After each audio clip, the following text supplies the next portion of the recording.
A winter night in Glasgow, 1932. You are standing in a narrow alleyway between tall stone buildings.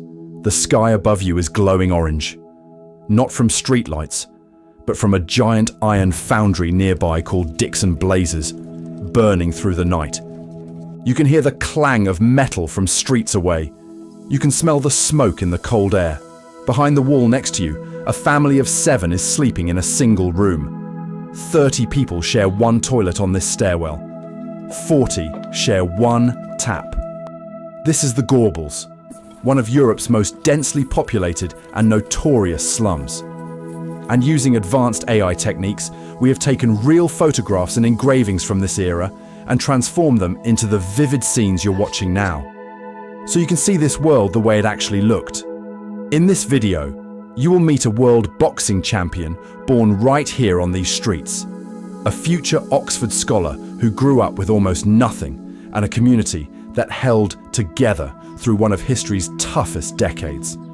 Stay with us. To understand the Gorbals, you first need to understand what Glasgow was going through in the 1930s. Glasgow was built on industry, shipbuilding on the River Clyde, ironworks, factories. For decades, it was one of the most powerful industrial cities in the world. But by the 1930s, the Great Depression arrived, and it hit hard. The shipyards go quiet. Factories slow down. In some parts of Glasgow, almost 1 in 3 workers had no job. The Gorbals sits just south of the River Clyde.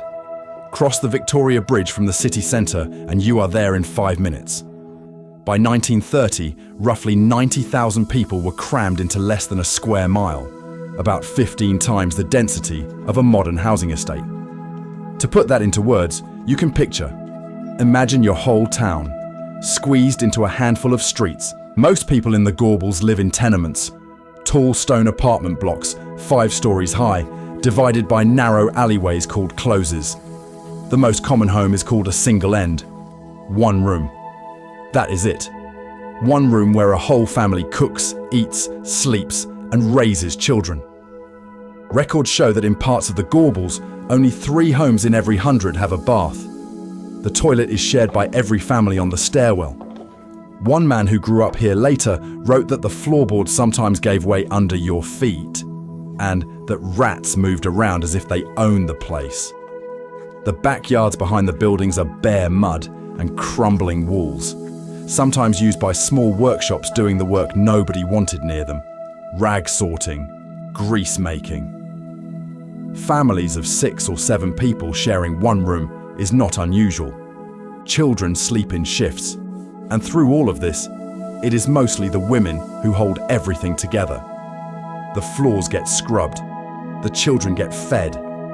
That work is invisible, but without it, none of these functions. What people often forget about the Gorbals is how much life it actually has, and how many different kinds of people call it home. The district has 1,000 shops and 130 pubs. It is a proper, working neighbourhood. Irish families, many descended from those who left Ireland during the Great Famine, have been part of Glasgow for generations. Jewish families who came to Scotland to escape persecution in Eastern Europe have built a whole community here.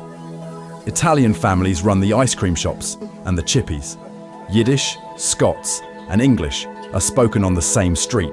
The Gorbals, cramped, struggling, overlooked, is one of the most genuinely mixed communities in Britain. But the 1930s made everything harder. Unemployment in Glasgow runs at between 1/4 and 1/3 of all workers for most of the decade. Men who spent their lives in the shipyards have nowhere to go. They stand on street corners. They queue for hours at the labour exchange. In an era when a man's identity is bound up in providing for his family, having no work is a very particular kind of pain.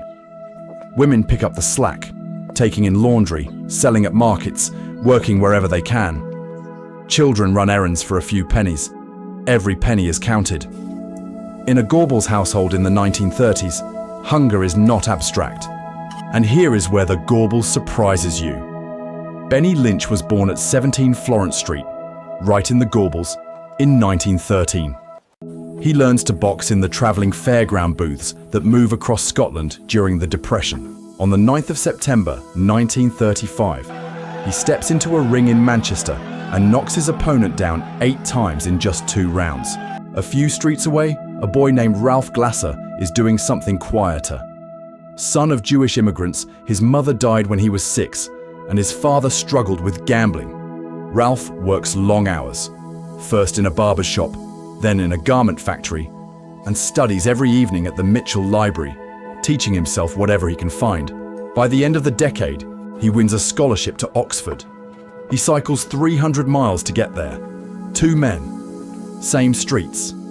The Gorbals had a way of producing people like that. 1935 is also the year the Gorbals gets its most famous reputation, for all the improper reasons. A novel called No Mean City was published, written by an unemployed Gorbals man named Alexander MacArthur. It follows a young man through the world of Glasgow's razor gangs. Groups like the Billy Boys, founded in 1924 by a man named Billy Fullerton, and the Norman Conks, led by a man known as Bull Bowman, clash regularly across the Gorbals and surrounding streets. They are formed partly along religious lines, and they fight with open razor blades. Mostly young men with no jobs, no money, and no way forward. By 1931, a new police chief named Percy Sillitoe started working to break them up, sending in officers, and the gang started calling Sillitoe's Cossacks. Life in the Gorbals also takes a serious toll on health. Tuberculosis, TB, spreads easily in cold, damp, overcrowded tenements. It is one of the biggest killers of this era. Glasgow in the 1930s has some of the highest TB death rates in Europe, and children are especially at risk. Infant death rates in the Gorbals run well above the national average. With almost no homes having a bath, people queue at the public baths on Rutherglen Road every week just to get clean. But on a Friday night, families scrape together a few pennies for the picture house. Children play football in the closes until it is too dark to see. Music drifts out of pub windows. Even here, even through all of this, life finds a way. By the late 1930s, people in power were starting to acknowledge that something had to change. Reports are written, plans are drawn up. In the 1950s and 1960s, the old tenements were knocked down and replaced with tower blocks. That story has its own complicated history. But in the 1930s, the people living in those closes and in single rooms knew nothing of what was coming. They get up in the morning, light the coal fire, get the children ready for school, and face another day. The Gorbals in the 1930s is often remembered for its worst moments. The overcrowding, the gangs, the poverty. The Gorbals in the 1930s was one of the hardest places in Europe to grow up. But it was also full of people who built communities from almost nothing, and more than once surprised the world. A world boxing champion on Florence Street. A future Oxford scholar who cycled 300 miles to a new life. A neighborhood that refused to be only what people said it was. If you enjoyed this video, please give it a like. It really does help the channel. And subscribe so you do not miss the next one. See you then.